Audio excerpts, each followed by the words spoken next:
Est-ce que vous pouvez nous dire en quoi la notion d'audace résonne dans cette association YPO? Young President Organization, YPO, c'est une organisation de dirigeants d'entreprises de taille moyenne et large de par le monde. Nous sommes à peu près 40 000 dans plus de 150 pays. Tous ces dirigeants partagent les mêmes enjeux et l'un des enjeux et l'une des fonctions qui les rassemble, c'est justement l'audace. Donc être dirigeant dans le monde d'une société, d'un groupe familial ou bien fondateur d'une société à succès, ça nécessite une audace particulière.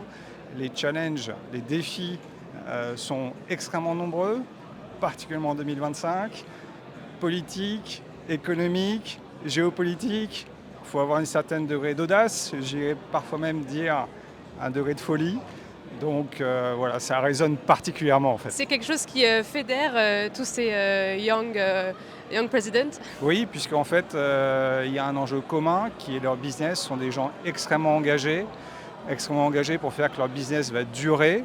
Leur business est, on espère, en croissance, ou en tout cas c'est souvent assimilé à la notion de durée. Quel est l'impact qu'ils peuvent avoir autour d'eux pour leur premier cercle, comité de direction, mais pour tous les salariés de leur groupe?